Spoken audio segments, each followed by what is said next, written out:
और हम लगातार देश भर में प्रोटेस्ट कर रहे हैं, रैलियां ऑर्गेनाइज कर रहे हैं, आंदोलन कर रहे हैं। और जिस तरीके का दमन जो है सरकार द्वारा किया जा रहा है, पुलिस प्रशासन द्वारा स्टूडेंट्स पे किया जा रहा है, उसे देख के हमें ये समझ में आता है कि 20 तारीख को भी पूरी कोशिश की जाएगी कि इस मार्च को यहाँ से निकलने ना दिया जाए, संसद तक ना पहुँचने दिया जाए।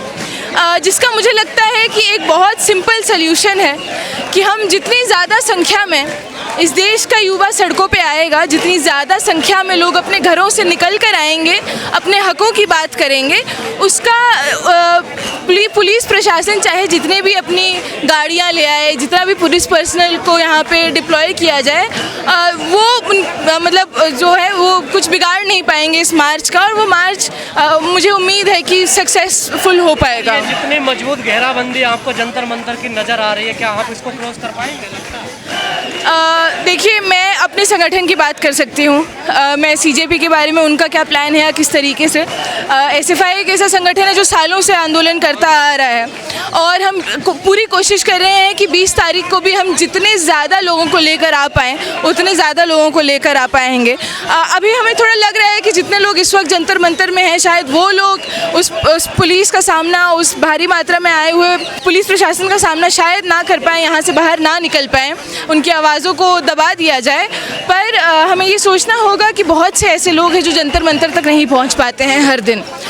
तो हम कोशिश कर रहे हैं कि जहाँ लोग हैं अलग अलग देश के अलग अलग कोनों में वो आंदोलन करें, बट 20 तारीख को कोशिश की जाएगी कि सभी लोग यहाँ पे आएँ, यहाँ पे इकट्ठा हों और यहाँ से संसद की तरफ में मार्च किया जाए, ताकि वहाँ पे जो लोग बैठे हैं, जिनकी आंखों में नींद आ चुकी है, नींद से उनकी आंखें बंद हो चुकी हैं, नफ़रत से उनके कान बंद हो चुके हैं, उन तक हमारी आवाज़ें पहुँचे और उन्हें दिखाई दे कि अब आपका वक्त आ चुका है, अपना बोरिया बिस्तर बांधिए, आपको जाने का वक्त आ चुका है। वो बात करने के लिए ही तैयार नहीं है। नहीं, उनकी चुप्पी से हमें समझने की कुछ ज़रूरत नहीं है। वो बहुत साफ शब्दों में बोल चुके हैं कि उन्हें लगता है देश का युवा या फिर स्कूल के बच्चे, कॉलेज के बच्चे जो पढ़ाई कर रहे हैं, जो कल जाके इस देश का भविष्य बनेंगे, उन्हें लगता है कि ये दहशतगर्द है।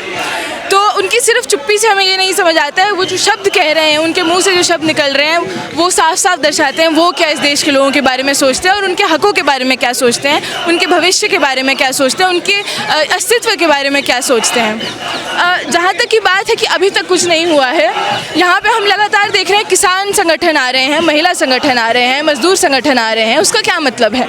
उसका मतलब ये भी है कि हम इस आंदोलन की भी जो इंस्पिरेशन है वो किसान आंदोलन से लेते हैं। जो इतने वक्त तक किसान बैठे रहे और उन्होंने अपनी बात मनवाई, तो हम उस आंदोलन से अपनी प्रेरणा लेते हैं। तो हमें उम्मीद है, चाहे 20 दिन हो, 25 दिन हो, चाहे जितना वक्त हो, जिन लोगों को इंसाफ नहीं मिला है उन्हें इंसाफ दिलाकर हम रहेंगे। आपको क्या लग रहा है पिछले 24 दिन में आंदोलन कमज़ोर हुआ है, मजबूत हुआ है?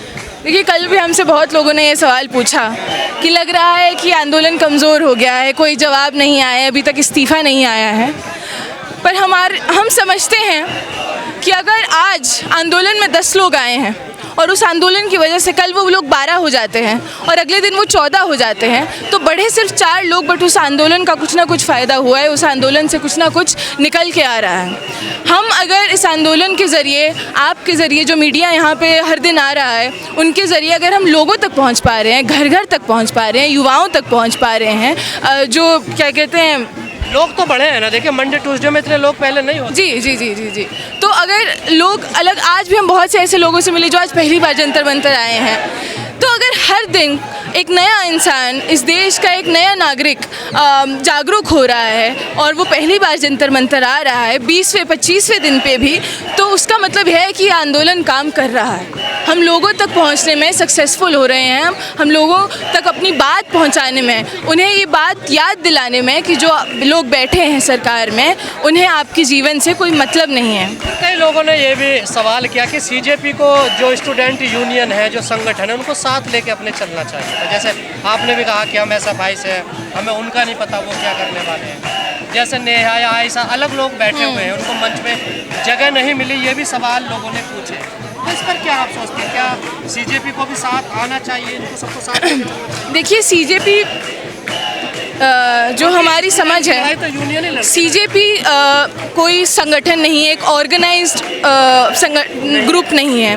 सीजेपी एक ऑनलाइन मूवमेंट के तौर में शुरू हुआ। उन्होंने एक पेज बनाया, सीजेआई ने एक बयान दिया, उन्होंने उसके रिएक्शन में एक पेज बनाया और उस पेज को बहुत जल्दी बहुत से लोगों ने फॉलो किया, क्योंकि कहीं ना कहीं देश के युवाओं में वो फ्रस्ट्रेशन है।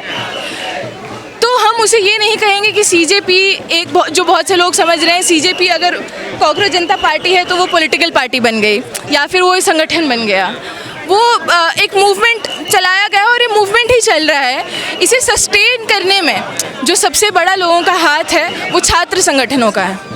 जो छात्र संगठन समझते हैं इतने सालों से, चाहे वो एनईपी के खिलाफ हो, चाहे वो सीएएनआरसी के वक्त में आंदोलन हो, चाहे किसान आंदोलन में अपना जो है भागीदारी देना हो, या फिर किसी भी तरीके का छात्र आंदोलन हो, जो संगठन उन आंदोलनों में पूरे बढ़ चढ़ कर इतने सालों से रहे हैं। बेहतर तरीका इन संगठनों को आता है। जी, ग्राउंड पे कैसे सस्टेन करना है, किस तरीके से लोगों को रहना है, एक पॉलिटिकल दिशा जो है वो देना ज़रूरी है। भीड़ इकट्ठा हो जाए वो हमारा मकसद नहीं है। हम समझते हैं कि अगर लोग इकट्ठे हो रहे हैं तो वो एक सोच के साथ में, एक समझ के साथ में, एक पॉलिटिकल विजन के साथ में, एक डायरेक्शन के साथ में इकट्ठा हो, ताकि हम जो मांग कर रहे हैं वो मांग पूरी हो पाए। मुझे लगता है इसका बैकअप आप जैसे लोगों ने बनाया हुआ है इस आंदोलन। जी बिल्कुल, पीछे से बिल्कुल बैकअप दिए हुए हैं। बिल्कुल, मतलब आप देखिए हमारे कार्यकर्ता यहाँ पे बिल्कुल पहले दिन से डटे हुए हैं और पूरे तरीके से, चाहे वो कल्चरली हो, गानों के ज़रिए हो, कल्चर के ज़रिए हो, नाटक के ज़रिए हो,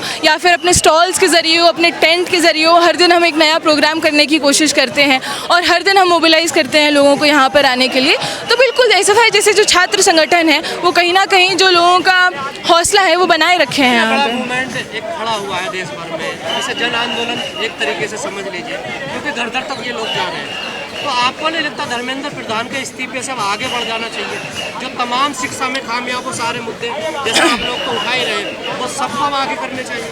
देखिए, जैसा कि मैंने कहा कि यहाँ पे तमाम छात्र संगठन हैं और सीजेपी भी पहले एक पॉलिटिकल संगठन नहीं था।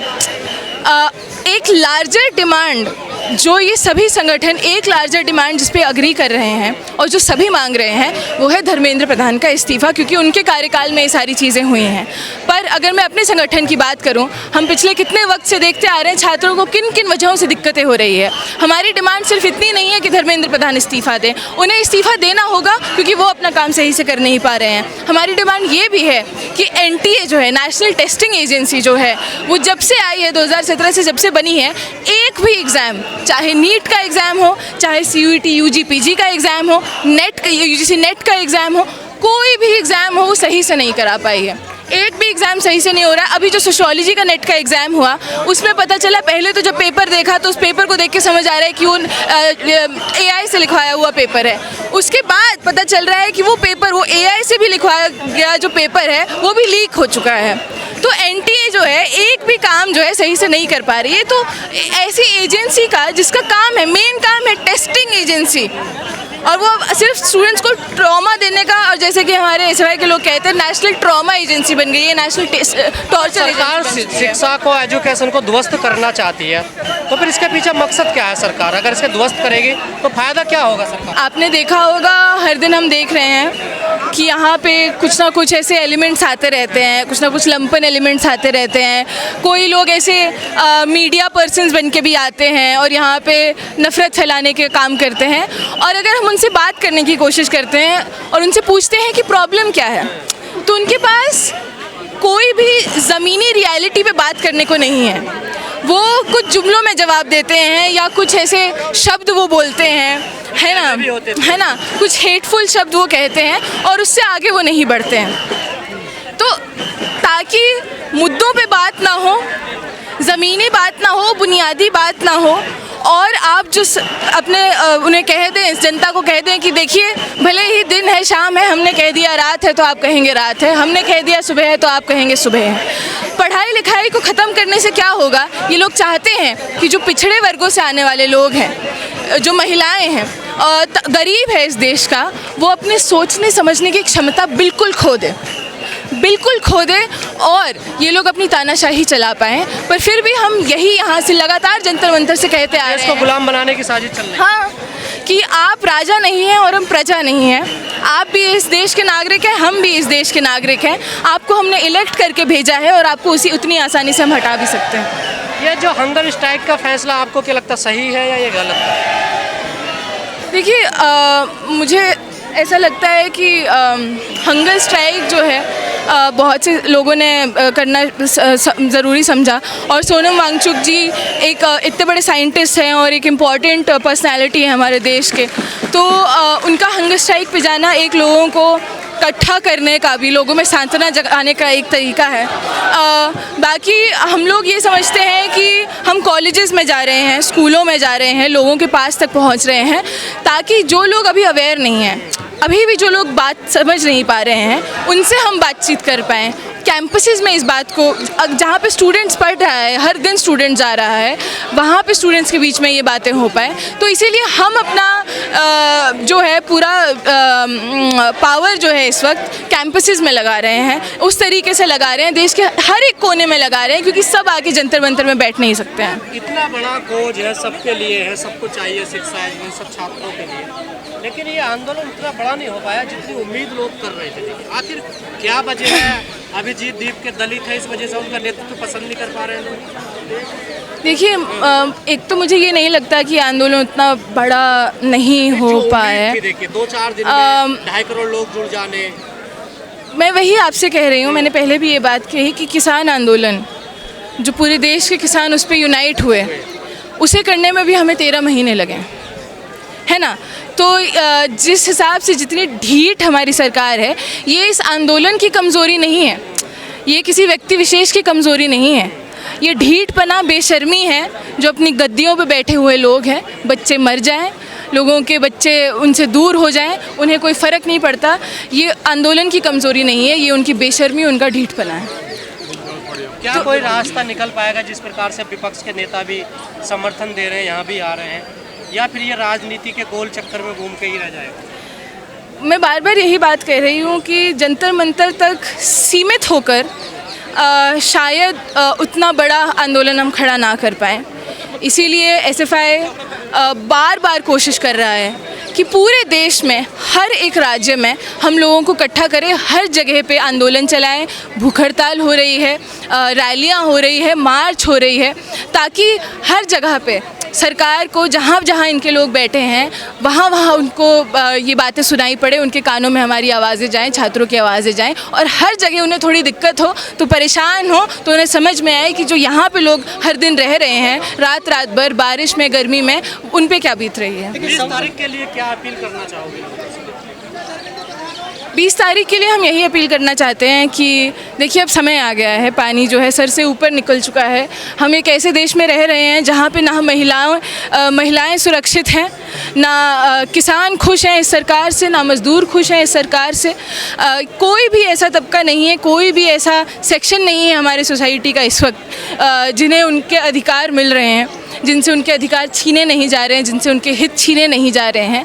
तो बहुत से लोगों की मजबूरी भी हो गई है। यहाँ पे नीट के इतने सारे छात्र आए, वो मजबूरी में यहाँ पे आए कि अगर अब हम नहीं आए तो कल हमारा क्या होगा, अब अगर हम नहीं आए तो कल हमारा क्या होगा। बहुत से ऐसे लोग जो पीएचडी कर रहे हैं, हम बहुत से ऐसे लोगों से मिले कि कल को अगर हमारी नौकरी लग भी जाती है तो एडहॉक लगेगी, एक सेमेस्टर हम पढ़ाएंगे, अगले सेमेस्टर का पता नहीं नौकरी है कि नहीं। तो आप जितनी पढ़ाई कर लीजिए, आप जो कुछ कर लीजिए, अगर आपका भविष्य फिर भी सिक्योर नहीं है तो आपकी मजबूरी बन जाएगी एक वक्त पे सड़कों पे उतरने की। तो ये वक्त आ चुका है कि आप सड़कों पे आइए।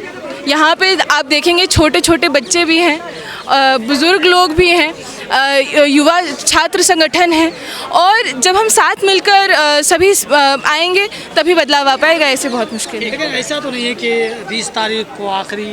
देखिए, मैं सीजेपी का क्या प्लान ऑफ एक्शन है वो मैं नहीं बता सकती हूँ, पर सीजेपी के ना होने से पहले भी एसएफआई जो है लगातार कोई भी छात्रों का मुद्दा हो उस पर काम करता आ रहा है। आप लोग लगातार उसे कवर भी करते आ रहे हैं। तो हम इस मुद्दे पे काम करना बंद नहीं करेंगे, अपनी आवाज़ उठाना बंद नहीं करेंगे, लड़ना बंद नहीं करेंगे।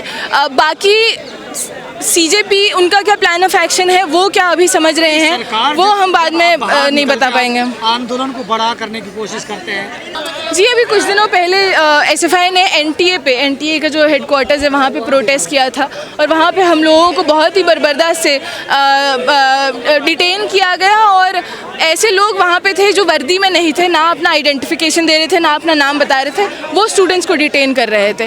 तो ये तो हमें पता है, अपने तजुर्बे से हम ये बात जानते हैं कि पूरी कोशिश की जाएगी पुलिस प्रशासन द्वारा, सरकार द्वारा दमन करने की, आवाज़ को दबाने की। पर उसके बावजूद मुझे पूरी उम्मीद है कि लोग बहुत संख्या में आएंगे और पूरी कोशिश की जाएगी कि हम जो है अपना मार्च निकालें।